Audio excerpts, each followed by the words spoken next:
Hello बच्चों, welcome to my YouTube channel. और आज हम करेंगे कक्षा 10 की सामाजिक विज्ञान में भूगोल की वर्कशीट नंबर 25, जो आपकी 1 सितंबर की वर्कशीट है। इसके अंदर हम करने वाले हैं विनिर्माण उद्योग, नया एक टॉपिक, नई नॉलेज के साथ हम इसको देखेंगे। नीचे आपको एक अनुच्छेद दिया हुआ है, उसे पढ़कर आपने आंसर देने हैं। ठीक है, आपने जो नीचे क्वेश्चन आपको दिए हैं इस अनुच्छेद को पढ़कर देने हैं। उसमें दिया हुआ है कि कच्चे पदार्थ को मूल्यवान उत्पाद में परिवर्तित कर अधिक मात्रा में वस्तुओं के उत्पादन व को विनिर्माण या वस्तु निर्माण कहा जाता है। यानी कि कच्चे माल से, जैसे कपास है उससे सूती कपड़ा बनाना, सिल्क के धागे हैं उससे सिल्क की साड़ी बनाना, ठीक है, उनको क्या बोला जाता है? विनिर्माण बोला जाता है। यानी कि अधिक मात्रा में कच्चे उत्पादन को, अब सीधा सिल्क के धागे कोई नहीं लेगा, सीधी कपास है वो कपड़ा बनाने के लिए खरीदते हैं, बाकी हमें क्या जरूरत होती है उसकी, ठीक है। तो एक मूल्यवान वस्तु उसकी बना देना। आप जानते हैं कि कागज लकड़ी से, चीनी गन्ने से, लो इस्पात, लो अयस्क आदि से बनता है। द्वितीय क्षेत्र में कार्यों में लगे व्यक्ति कच्चे माल को परिष्कृत कर और उन्नत वस्तुओं में बदलने में लगे होते हैं। यानी कि द्वितीय क्षेत्र होता है सेकेंडरी जो होता है, ठीक है। दूसरा द्वितीय क्षेत्र, पहला होता है कपास जहाँ पे होती है किसान, दूसरा होता है द्वितीयक, यानी कि जो उससे खरीद के कॉटन जो बनाता है, यानी कि कॉटन के कपड़े जो बनाता है। किसी देश की आर्थिक उन्नति विनिर्माण उद्योग के विकास पर निर्भर करती है। इन उद्योगों को आर्थिक विकास की रीढ़ की हड्डी इसलिए समझा जाता है। किस लिए समझा जाता है? यह कृषि के आधुनिकीकरण में सहायक है, यह उसके लिए जरूरी तकनीकों का विकास करते हैं। दूसरा है, यह देश में बेरोजगारी तथा गरीबी के खात्मे के लिए बहुत ज़रूरी होते हैं। तीसरा है, इनसे निर्मित वस्तुओं के व्यापार से देश में विदेशी मुद्रा की जो है वो प्राप्ति होती है। यानी कि जितना हम बाहर जो है वो निर्यात करेंगे इनका, उतना ज़्यादा जो फॉरेन करेंसी है वो हमारे पास आएगी। वे देश ही विकसित कहलाते हैं जहां विनिर्माण उद्योग अधिक, तथा भारत का विकास भी औद्योगिक विकास से ही संभव है। वो देश ही विकसित होते हैं जहां पे विनिर्माण उद्योग जो है वो विकसित होते हैं, और भारत का विकास भी ऐसे ही होगा, ठीक है। उसके बाद में आपको कुछ क्वेश्चंस दिए हुए हैं, उनके आंसर जो है वो हम करेंगे। सो उसके लिए हम अपने जो है नेक्स्ट शीट पे चलते हैं और उसके आंसर को देखते हैं। ये जो भी आपको 4 क्वेश्चंस दिए हैं, तो क्वेश्चंस को डिस्कस करते हैं। बच्चे, बात करते हैं इनके क्वेश्चंस की, 1 बाय 1 हम इनके क्वेश्चंस को देखेंगे। तो पहला क्वेश्चन है, विनिर्माण उद्योग जहां कुछ मामलों में कृषि पर निर्भर करता है, वहीं कृषि के विकास में भी सहायक है। यानी कि एक दूसरे के साथ परस्पर सहयोग इनका रहता है। यानी कि अगर कृषि उसको कच्चा माल दे रही है तो वो भी कृषि के लिए कुछ दे रहा होता है, ठीक है। हैंड बाय हैंड चलता है। अगर आप किसी को कुछ दे रहे हो, अगला आपको दे रहा है, तो वही चीज़ हमने करनी है। कृषि और उद्योग एक दूसरे पर निर्भर करते हैं। कैसे? उद्योग अपने उपकरण और उत्पाद जैसे उर्वरक आदि प्रदान करके अपनी उत्पादकता को बढ़ाकर कृषि को बढ़ावा देता है, ठीक है। अपनी उत्पादकता मतलब जितना कृषि के लिए जितने साधन ज़्यादा चाहिए होंगे उतने ही जो है उत्पादन उनका बढ़ेगा, ठीक है। सो जितनी अच्छी वैरायटीज़ किसान यूज़ करेंगे, जितनी अच्छी चीज़ें किसान यूज़ करेंगे, उतना ही जो है उनकी कृषि भी अच्छी होगी। दूसरा पॉइंट है, उद्योग कच्चे माल के लिए कृषि पर निर्भर करता है और अपने उत्पाद जैसे कि पीवीसी पाइप जो ट्यूबवेल्स के लिए यूज़ की जाती है, उर्वरक यानी कि खादें, कीटनाशक कीड़ों को मारने वाली दवाई, नदीनाशक घास फूस के लिए, सिंचाई के पंप, मशीन, उपकरण आदि किसानों को बेचता है। तो जहाँ पे कृषि जो है किसान उद्योग है उनको क्या करवाती है? कच्चा माल देती है। वहीं पे जो उद्योग है वो उसको अपने उत्पादन जो है बेचते हैं कृषि को, जो नई नई टेक्निक्स आती हैं, नई नई तकनीकें जो कृषि के क्षेत्र में आती हैं, ठीक है। उसके बाद में है, विनिर्माण उद्योगों को क्यों आर्थिक विकास की रीढ़ कहा जाता है? कोई 2 कारण लिखिए। इन्होंने 2 पूछा, हमने 6 लिखे हैं। आपको जो भी 2 अच्छे लगे पसंद करके इनमें से लिख लो, ठीक है। आपकी मर्जी है, 6 लिख लो, बढ़िया, एक आधा भूल जाएगा तो दूसरा याद रहेगा, ठीक है। तो विनिर्माण उद्योग को आर्थिक विकास की रीढ़ इसलिए कहा जाता है क्योंकि विनिर्माण उद्योग से कृषि को आधुनिक बनाने में मदद मिलती है। नई नई तकनीकें जो विकसित करते हैं उद्योग, उनसे हमारी जो कृषि है, जैसे आजकल स्प्रे के पंप्स आते हैं, पहले हाथ से करनी पड़ती थी।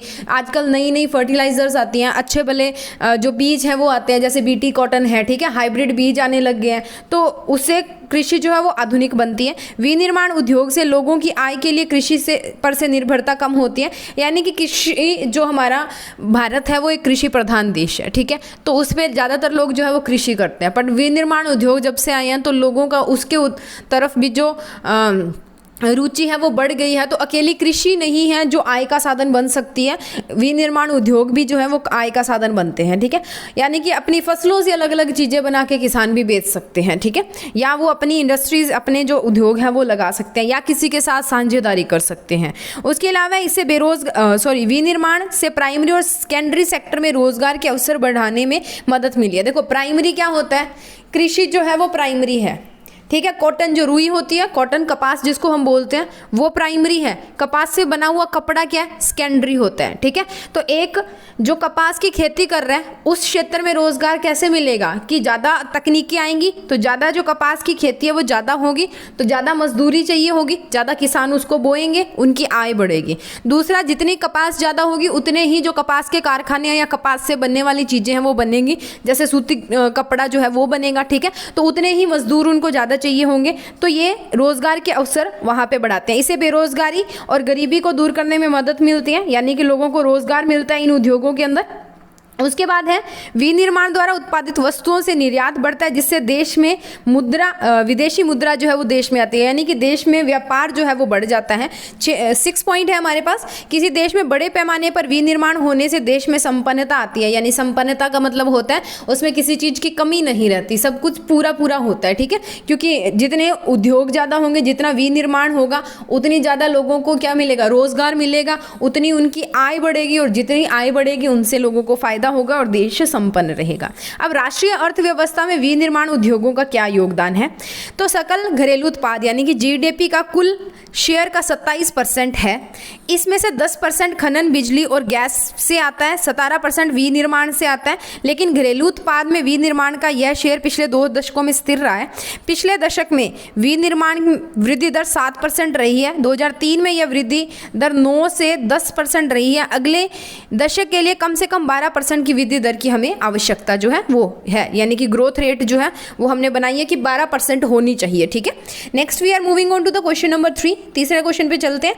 बहुत ही सिंपल है। आप अपने जीवन में उपयोग करने वाले किन्हीं 5 ऐसी वस्तुओं के नाम बताइए जो विनिर्माण उद्योग जो है उनके द्वारा निर्मित है। ठीक है।